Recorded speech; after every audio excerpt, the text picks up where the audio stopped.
अस्सलामु अलैकुम वरहमतुल्लाहि वबरकातुहू। एक बार नबी पाक सल्लल्लाहु अलैहि वसल्लम पर दुरूद पाक पढ़कर भेजे, आपकी दुनिया और आखिरत दोनों संवर जाएगी। हमारा मौजू है तीसरी जंग अज़ीम और दज्जाल का वाक़या। अगर आप मेरे चैनल पर नए हैं तो मेरे चैनल को सब्सक्राइब करें, लाइक करें और बेल आइकन के बटन को दबाएं। दज्जाल का वाक़या एपिसोड नंबर 15 के साथ मैं हाज़िर हूँ, जो फितना दज्जाल के बारे में आपको आगाह कर रहा हूँ। आकाए मदनी सल्लल्लाहु अलैहि वसल्लम सहाबा रज़ियल्लाहु ताला अन्हु की जिस महफिल में भी दज्जाल का बयान फरमाते थे, वहाँ सहाबा रज़ियल्लाहु ताला अन्हु पर खौफ तारी हो जाता था और सहाबा रोने लगते थे। लेकिन क्या वजह कि आज के मुसलमान इसके बारे में कुछ फ़िक्र नहीं करते। शायद इसकी वजह यह है कि आज लोग इस फितने को इस मानी में समझने की कोशिश नहीं करते जिस मानी में आप सल्लल्लाहु अलैहि वसल्लम ने समझाया। आज अगर कोई मुसलमान ये हदीस सुनता है कि दज्जाल के पास खाने का पहाड़ है और पानी की नहर होगी, तो इस हदीस को इस हाल में सुनता है कि उसका पेट भरा हुआ है और उसको पानी की कोई तलब नहीं है।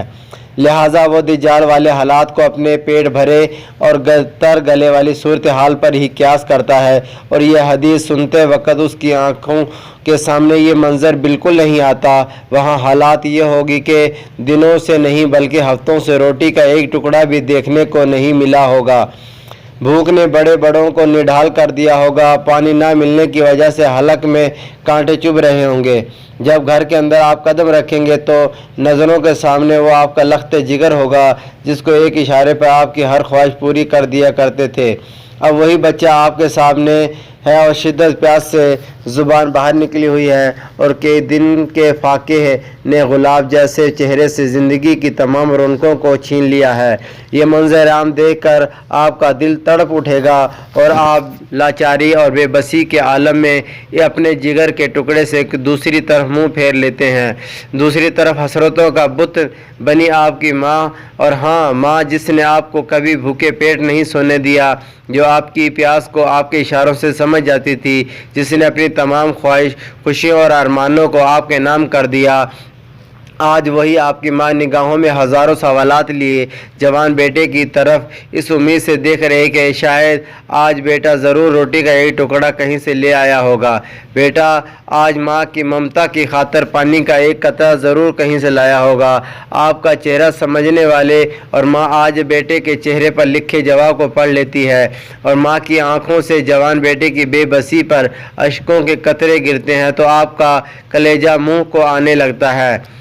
आप अंदर ही अंदर टूट फूट का शिकार हो रहे हैं। आप फिर दूसरी तरफ मुंह मोड़ते हैं। शायद इस कोने में कोई ना कोई हो, लेकिन वहां आप शरीक सफ़र है जिसने हर इम्तिहान की घड़ी में आपका हौसला दिया, लेकिन आज उसके होंठ सूख चुके हैं और ज़ब्त का समंदर अंदर ही अंदर मौजें मार रहा है। और यकायक अपने चांद को देखकर दिल में छुपे अश्कों के समंदर में तूफ़ान पैदा हुआ और देखते ही देखते आपकी अपनी मोहब्बत अपने ही अश्कों में पिघलने लगी।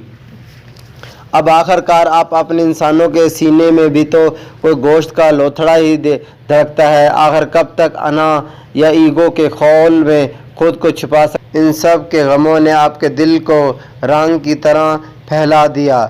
और कैसे हो कि हर घर हर दर में यही मंजर है। ऐसे वक्त में बाहर से खाने की खुशबू और पानी की आवाज़ सुनाई देती है। आप भी अपने आपके प्यारे भी सब दौड़ते हुए बाहर जाते हैं तो सामने देखकर ऐसा लगता है कि अब मुश्किल की घड़ी टल गई है। इंसानों के इस जंगल में कोई मसीहा आ पहुँचे। आने वाला मसीहा ऐलान करता है कि भूख और प्यास के मारे हुए लोगों, ये लजीज खुशबूदार खाने और ठंडा मीठा पानी तुम्हारे लिए है। ये सुनते ही आप और आपके पूरे घर और शहर में जैसे आधी ज़िंदगी ही लौट आई हो। मसीहा फिर कहता है कि ये सब तुम्हारे लिए ही है, लेकिन क्या तुम इस बात को मानते हो कि इस खाने और पानी का मालिक मैं हूँ? क्या तुम इस हकीकत को तस्लीम करते हो कि ये सब कुछ मेरे इख्तियार में है? खाने और पानी की तरफ आपके बढ़ते हुए कदम थोड़ी देर के लिए रुक गए और कुछ सोचने लगे। आपकी याददाश्त ने कहा कि ये अल्फाज कुछ जाने पहचाने लगते हैं और आपको याद आ गया कि ये मसीहा कौन है।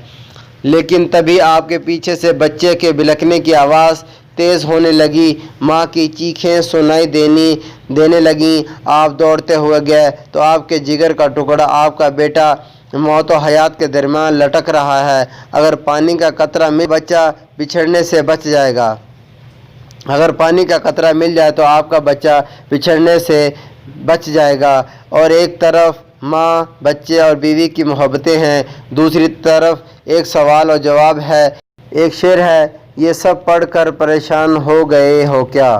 کسی کے دھیان میں تم کھو گئے ہو کیا؟ ابھی کچھ دیر پہلے تک یہیں تھے، زمانہ ہو گیا ہے تم کو گئے ہو کیا؟ ایک اور حدیث میں روایت ہے کہ حضرت عمر ابن حسین کا بیان رضی اللہ تعالیٰ عنہ کا بیان ہے کہ میں نے رسول کریم صلی اللہ علیہ وسلم کو فرماتے ہوئے سنا کہ آدم کی پیدائش اور روز قیامت کے درمیان ایک بہت بڑا فتنہ ظاہر ہوگا، وہ دجال کا فتنہ ہوگا۔ مسلم شریف میں بھی ہے، جس کا حدیث کا ترجمہ ہے۔ حضرت ابو ہریرہ رضی اللہ تعالیٰ عنہ فرماتے ہیں کہ نبی کریم صلی اللہ علیہ وسلم نے فرمایا، جب تم میں سے کوئی اپنی نماز میں تشہد پڑھ کر فارغ ہو جائے تو اللہ سے 4 چیزوں کی پناہ مانگے اور کہے، اللہ میں جہنم کے عذاب سے تیری پناہ چاہتا ہوں، قبر کے عذاب سے میں پناہ چاہتا ہوں، موت و حیات کے فتنے سے، مسیح اور دجال کے شر سے پناہ چاہتا ہوں۔ نبی کریم صلی اللہ علیہ وسلم اجمعین کو کس قدر دجال سے بچنے کی فکر کرتے تھے، اور ان کو نماز میں درود شریف کے بعد دعا مانگی جاتی تھی، اور اس میں یہ دعا سکھلا رہے تھے، جس کا ترجمہ حضرت حذیفہ رضی اللہ تعالی عنہ فرماتے ہیں کہ میں نے نبی کریم صلی اللہ علیہ وسلم کو یہ فرماتے ہوئے سنا کہ دجال اپنے ساتھ پانی اور آگ لے کر نکلے گا، جس کو لوگ پانی سمجھیں گے حقیقت میں وہ جھلسا دینے والی آگ ہوگی، اور جس کو آگ خیال کریں گے وہ حقیقت میں ٹھنڈا پانی ہوگا۔ سو تم میں سے جو شخص دجال کو پائے تو وہ اپنے آپ کو اس چیز میں ڈالے کہ جس کو اپنی آنکھوں سے آگ دیکھتا ہے اس کے لیے وہ حقیقت میں میٹھا اور ٹھنڈا پانی ہے۔ ایک اور دوسری حدیث میں ہے، دجال کے ساتھ روٹیوں اور گوشت کے پہاڑ کا ذکر ہے، مطلب یہ ہے کہ جو اس کے سامنے جھک جائے گا اس کے لیے دولت اور غذا اشیاء کی فراوانی ہو جائے گی، اور جو اس کے نظام کو نہیں مانے گا اس پر ہر قسم کی پابندی لگا کر ان پر آگ برسائے گا۔ جیسا کہ ہم نے کہا کہ دجال کے آنے سے پہلے اس فتنے کا شروع ہو جائے گا، افغانستان اور عراق پر آگ برسا کر اور بارش، اور جن لوگوں نے ابلیسی قوتوں کی بات مانی ان پر ڈالوں کی بارش کی جا رہی ہے۔ پانی پر بھی جنگ ہوگی۔ جہاں تک پانی کا ذکر ہے، اور ممکن ہے کہ ابھی لوگوں کی سمجھ میں نہ آئے پانی کے بارے میں دجال کی کیا جنگ ہو سکتی ہے۔ پانی ہر جگہ مل جاتا ہے، اس کو سمجھنے کے لیے اس وقت دنیا کی صورتحال کو سمجھنا ہوگا۔ دنیا میں پینے کے پانی کو 2 بڑے ذخائر ہیں، ایک برفانی پہاڑ جس کے ذخائر 28 ملین کیوبک کلومیٹر ہے، اور زیر زمین پانی کے ذخائر 8 ملین کیوبک کلومیٹر ہے۔ اس طرح دنیا میں موجودہ پانی کی بڑی مقدار برف کی ہوتی ہے، جو پگھل کر مختلف دریاؤں کے ذریعے انسانوں تک پہنچتی ہے، اور جبکہ زیر زمین پانی اس کے مقابلے کم ہوتا ہے۔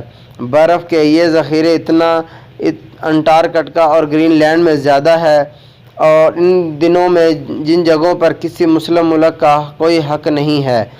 اب رہے زیر زمین پانی کے ذخائر، تو اس میں بھی 2 قسم کے علاقے ہوتے ہیں، ایک ہموار پلین علاقے اور دوسرے پہاڑی علاقے۔ ہموار علاقوں میں شہروں میں پینے کے پانی پر قبضہ کرنا کوئی مشکل نہیں، کیونکہ شہروں میں پانی کا تمام انحصار کسی جھیل یا سرکاری ٹیوب سے پائپ لائن کے ذریعے آنے والے پانی پر ہوتا ہے، لہذا شہری لوگوں کے پانی کے لیے مکمل طور پر وہاں کی انتظامیہ کے رحم و کرم پر ہوتے ہیں۔ یہاں یہ بات یاد رہے کہ دجال کا فتنہ شہروں میں زیادہ سخت ہوگا، اور شہروں کی اکثر آبادی اس فتنے میں مبتلا ہو جائے گی۔ البتہ دیہی علاقوں کے پانی پر قبضے کے لیے دجالی قوتیں اپنی تمام توانائیاں لگا دے گی۔ مستقبل میں دنیا میں پانی پر جنگوں کی افواہیں آپ سنتے رہتے ہیں، اسرائیل کا اردن، فلسطین، لبنان اور شام کے ساتھ، اور ترکی کا عراق کے ساتھ، اور بھارت کا پاکستان اور بنگلہ دیش کے ساتھ پانی کے بارے میں تنازع زندگی کی اور موت کی حیثیت رکھتا ہے۔ یہود و ہنود دونوں ہی ایک ہی فطرت ہے، وہ صرف خود جینے پر اتفاق نہیں کرتے بلکہ पड़ोसी को मिटाकर जीने का नज़रिया पर यकीन रखते हैं। यही वजह है कि भारत की तरफ से इसराइल ने भी पहले ही बहरा तबरिया का रुख मुकम्मल अपनी तरफ कर लिया है और मुसलमानों को पानी से महरूम करके अपने सहरा में उसको गिराता है। इसकी तफसील कुछ इस तरह से है। आलम इस्लाम में बहने वाले दरियाओं पर अगर दजाली क़ुव्वतें डैम बना दें और इन डैमों पर उन पर क़ुव्वतों का कंट्रोल हो जाए तो दरियाओं का पानी बंद करके पूरे के पूरे मुल्क को सहरा में तब्दील किया जा सकता है। जब दरिया बंद हो जाएंगे तो ज़ेर ज़मीन पानी में बहुत नीचे चला जाएगा और एक वक्त आएगा कि लोगों के पास पीने का पानी भी नहीं होगा। वो कतरे कतरे के मोहताज होंगे। और शाम, उर्दू और फ़लस्तीन के पानी की सूरत हाल हम आगे बयान करेंगे। यहाँ हम इराक़, मिस्र और पाकिस्तान का ज़िक्र करते हैं। इराक़ में दो बड़े दरिया दलजा और फ़रात बहते हैं और दोनों ही तुर्की से आते हैं। दरिया फ़रात पर तुर्की ने अतातुर्क डैम बनाया है जो दुनिया के बड़े डैमों में से एक है, जिसके पानी के ज़ख़ीरा करने की जगह 816 मुरबा किलोमीटर है और इसको भरने के लिए दरिया फ़रात को बरसात के मौसम में 1 महीने तक मुकम्मल इसमें गिराना होगा। यानी तुर्की अपनी ज़रूरत पूरी करने के लिए 1 महीने तक फ़रात का पानी इराक़ नहीं जाने देगा। और इस्लामी हवाले से तुर्की हुकूमत की सूरत हाल इस सब के सामने और हालात पर बता रहे हैं कि मुस्तक़बिल में उनका मज़ीद झुकाव आलमी दजाली क़ुव्वतों के इत्तेहाद की तरफ होगा। रही मिस्र का सबसे बड़ा दरिया नील है, लेकिन ये भी विक्टोरिया झील और युगांडा, सेंट्रल अफ्रीका से आता है और दरियाए रुवांडा और दरिया नील के पानी का सबसे बड़ा ज़रिया है। पाकिस्तान के अक्सर बड़े दरिया भारत से आते हैं और भारत इन पर डैम बना रहा है और दरिया चुनाव पर भारत मुकम्मल कर चुका है और इस तरह दरिया नीलम पर भी किशन गंगा डैम बनाया जा रहा है। इस तरह भारत पाकिस्तान का पानी रोक कर हमारी ज़मीनों को सहरा में तब्दील करना और हमें प्यास की मारना चाहता है। भारत ने बांग्लादेश की जानब पहले ही बहने वाले दरियाओं पर डैम बनाकर जो हालत बांग्लादेश की है, इससे हमें भारत के अज़ाइम समझने में कोई खुशफहमी नहीं होनी चाहिए। इस बात को समझने के बाद अब ये समझना मुश्किल नहीं है कि दजाली शहरों के अलावा देहातों के पानी पर भी किस तरह कब्ज़ा कर सकते हैं। और जब बारिशें बंद हो जाएंगी और जैसा कि हदीस में आया है कि दरिया सूख जाएंगे तो ज़ाहिर है कि ज़मीन के नीचे मौजूदा पानी के ज़खायर भी ख़त्म हो जाएंगे। अब तक हमारी यह वीडियो ख़त्म है। नेक्स्ट वीडियो में मिलेंगे, तब तक दुआ में याद रखना। अल्लाह हाफिज़। अस्सलामु अलैकुम व रहमतुल्लाहि व बरकातहू।